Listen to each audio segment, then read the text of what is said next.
बिस्मिल्लाहिर्रहमानिर्रहीम। अस्सलाम वालेकुम डियर स्टूडेंट्स, उम्मीद है आप खैरियत से होंगे। आज हम मुतालिब पाकिस्तान के सबक का आगाज़ करेंगे 1956 के आइन से। अब 1956 का आइन क्या था और उसकी अहम खसूसियात क्या थी, यानी उसमें कौन सी बातें जो हैं वो अहम तौर पर बयान की गई थी। पाकिस्तान का पहला आइन 23 मार्च 1956 को नाफिज किया गया। हमने पहले पढ़ा है कि लियाकत अली ख़ान जो थे उन्होंने एक राहदाद मंजूर की थी कि जिसके तहत जो है वो आइन तैयार किया जाएगा, और उन्होंने इस मकसद के लिए एक ख़ास कमेटी जो है वो बनाई थी। अब जो पहला आइन तैयार हुआ था, यानी कि पहला जो कानून था वो तैयार हुआ था 23 मार्च 1956 को, वो नाफिज हो गया था। और इस आइन की अहम खसूसियात क्या थी। इस आइन में जैसे कि आपको पता है कि पाकिस्तान जो है वो एक इस्लामी मुल्क है और वहाँ पर इसको इस्लामी जमहूरिया करार दिया गया, यानी पाकिस्तान को इस्लामी जमहूरिया मतलब वो इस्लामी मुल्क जहाँ पर आप को राय की आज़ादी हो। मुल्क में वफाकी पार्लिमानी निज़ाम हुकूमत कायम किया गया।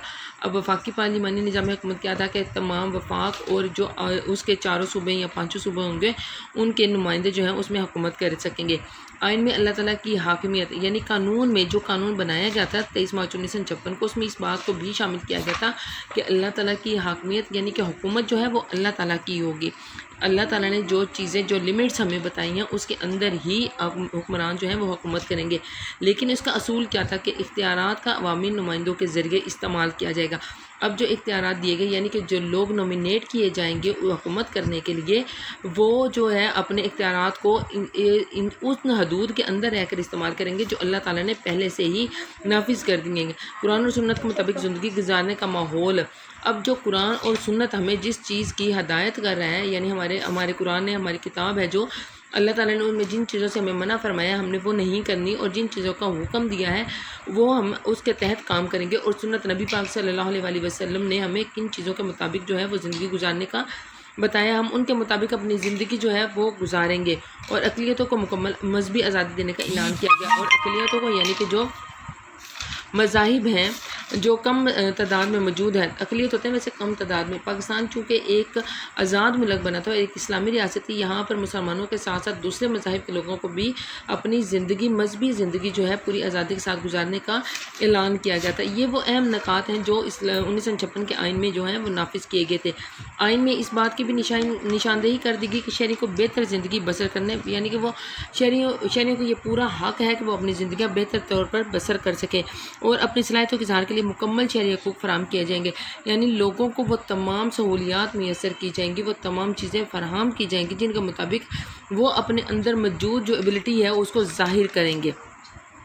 यानी अगर वो किसी काम को बेहतर अंदाज में कर सकते हैं तो उनको किसी चीज़ की रुकावट नहीं होगी कि ये हमारे मज़हब से ताल्लुक़ नहीं रखते या इनको वो सहूलियात मैसर नहीं है, बल्कि उनको तमाम वो सहूलियात मैसर की जाएंगी, फराहम की जाएंगी जिनके वो मुस्तहिक हैं और वो हक़ रखते हैं। और इस बात की ज़मानत फराहम की गई कि अदलिया अपने मज़ाहिब की अदायगी के लिए तमाम दबाव से आज़ाद होगी। अब अदलिया जो है अदालत, उन पर किसी किस्म का दबाव नहीं होगा। आप जानते हैं कि जब खुलफाए राशिदीन का दौर था या नबी पाक सल्लल्लाहु अलैहि वसल्लम का दौर था तो उस वक्त लोगों को मुकम्मल आज़ादी थी, चाहे वो मुसलमान हों या चाहे वो हिंदू हों, उनको इस चीज़ या काफिर हों, उनको इस बात की मुकम्मल आज़ादी थी कि वो अपना जो हक़ है वो लेने के लिए इंसाफ का दरवाज़ा जो है वो खटखटा सकते थे। इस वजह से वो कह रहे हैं कि जब ये इस्लामी मुल्क है और ये इसी वजह से हासिल किया गया है कि हम अपने मज़ाहिब के मुताबिक, अपने मज़हब के मुताबिक अपनी ज़िंदगी बसर कर सकें, तो इस मकसद के पेश नज़र अदलिया को मुकम्मल आज़ादी होगी। आला अदालतों के जजों को मुलाजमत का तहफ़्फ़ुज़ फराहम किया जाएगा और इन्हें इस बात का तहफ़्फ़ुज़ फराहम किया जाएगा कि हिफाजत उनके मुकम्मल आज़ादी फराहम की जाएगी कि वो किसी किस्म के भी उनको मुलाजमत से निकाला नहीं जाएगा। उन पर इस चीज़ का दबाव नहीं होगा कि अगर आप ये गलत काम जो है वो करें, उस बंदे के हक़ में करें, तो हम उन्हें मुलाजमत फराहम करेंगे या यहाँ से निकाल देंगे। यानी वो मुकम्मल आज़ादाना तौर पर किसी भी फ़ैसले के बारे में जो है वो राय दे सकते हैं और फ़ैसला सुना सकते हैं।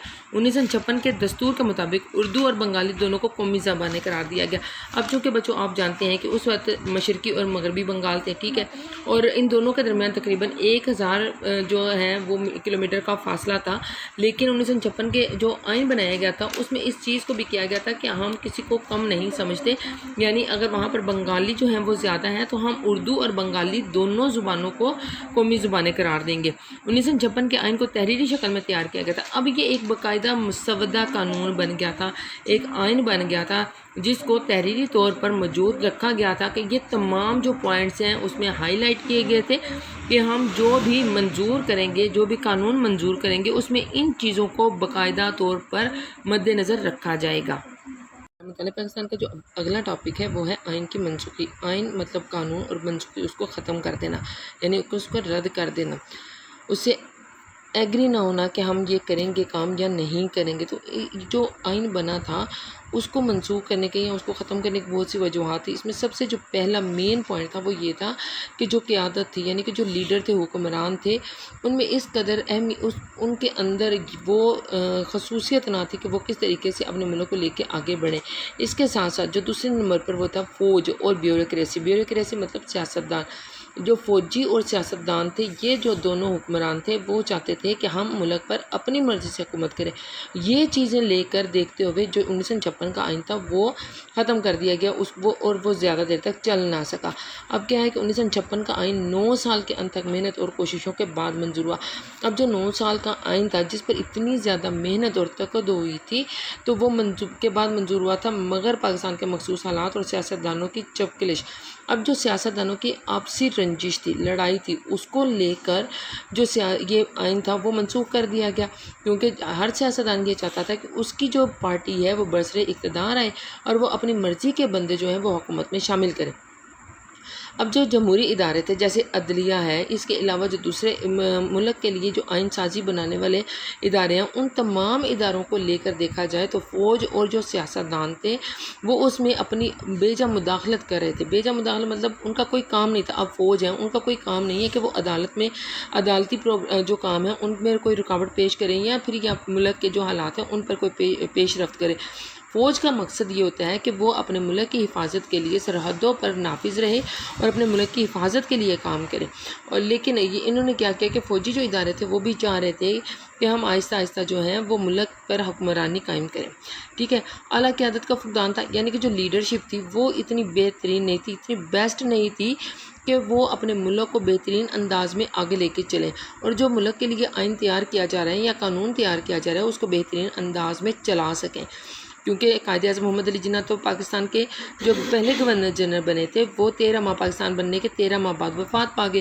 اس کے بعد جب وزیر اعظم تھے لیاقت علی خان، ان کو گولی مار کر شہید کر دیا گیا، تو اس کے بعد ان کے پاس کوئی اتنا اعلیٰ انداز میں سوچنے والا لیڈر موجود نہ رہ گیا تھا، اور گورنر جنرل کے حکومتی معاملات میں بے جا من مانی نے آئین کو زیادہ دیر تک چلنے نہ دیا. من مانی ہوتی ہے اپنی مرضی کرنا، اپنی مرضی کا کام کرنا، قانون بنانا، اس کے مطابق وہ جس طرح چاہتا ہے اس کے مطابق اس میں تبدیلی کرتے رہنا. یہ جو تمام چیزیں تھیں اس سب نے اس آئین کو 1956 کے آئین کو چلنے نہیں دیا، جس کی وجہ سے اس کو ختم کر دیا گیا. اب 1956 کا یہ آئین 2 سال اور 7 ماہ تک نافذ رہا. جی بیٹا، یہ کتنے سال تک؟ 2 سال اور 7 ماہ تک نافذ رہا. حالانکہ اس کو بنانے میں 9 سال کی محنت لگی تھی، جس کے بعد اکتوبر 1958 میں پاکستان آرمی کے کمانڈر ان چیف جنرل محمد ایوب خان نے ملک کی جمہوری حکومت کو برطرف کر کے، اب جو جمہوری حکومت بنی تھی 1958 میں، ٹھیک ہے، جمہوری حکومت وہ ہوتی ہے جس میں عوام جو ہے اپنی مرضی سے نمائندے جو ہیں وہ منتخب کرتے ہیں. وہ حکومت تو بن گئی، لیکن اب اس کو کیا کیا کہ انہوں نے برطرف کر دیا، یعنی کہ اس کو مسترد کر دیا، منسوخ کر دیا. اب اور وہاں پر حکومت کس نے کی؟ جنرل ایوب خان نے. اب یہ فوجی جنرل تھے، ظاہر سی بات ہے، اب انہوں نے فوجی حکومت کو جو ہے جمہوری حکومت کو برطرف کر کے فوجی حکومت قائم کر دی اور تمام اختیارات خود سنبھال لیے. جنرل محمد ایوب خان نے 1956 کا آئین منسوخ کر دیا. اب 1956 کا آئین تو ہو گیا منسوخ، یعنی اس میں جو تمام چیزیں بتائی گئی تھی کہ تمام بنگال اور جو اردو قومی زبان بنے گی، اردو اور بنگالی قومی زبان بنے گی، اس کے علاوہ اقلیتوں کا تحفظ کیا جائے گا، یعنی کہ جو تمام خصوصیات بیان کی گئی تھی ان کو اس نے منسوخ کر دیا. 1956 کا آئین آٹومیٹکلی جب منسوخ ہو گیا تو وہ تمام چیزیں ختم ہو گئی، تمام وفاقی اور صوبائی اسمبلیاں ختم کر دی. اب جو وفاق ہے، جو ہمارا مرکز ہے، ٹھیک ہے، اس میں جو نمائندے تھے ان کو بھی ختم کر دیا، اور ان کے ساتھ ساتھ جو صوبائی سطح پر تھے، یعنی کہ صوبوں میں جو اسمبلیاں بنائی گئی تھی، جیسے ہمارے اب صوبے ہیں، پنجاب، سندھ، سرحد، بلوچستان ہے، KPK ہے، ٹھیک ہے، اور یہ تمام جہاں پر الگ الگ اپنے صوبوں کو لے کر جو اسمبلیاں بنائی جاتی ہیں، ان میں جو وزیر اعلیٰ ہوتے ہیں ان اسمبلیوں کو بھی اس نے ختم کر دیا اور خود صدر پاکستان اور چیف مارشل لا ایڈمنسٹریٹر کا عہدہ سنبھال لیا۔ اب وہ خود تو صدر بن کے پاکستان کے، انہوں نے آئین جو ہے وہ منسوخ کر دیا اور اب انہوں نے خود سے حکومت سنبھالی اور اس کے ساتھ ساتھ انہوں نے چیف مارشل لا ایڈمنسٹریٹر کا عہدہ بھی سنبھال لیا۔ جی بیٹا، یہ ہمارا جو ہے ٹاپک ہے آئین کی منسوخی۔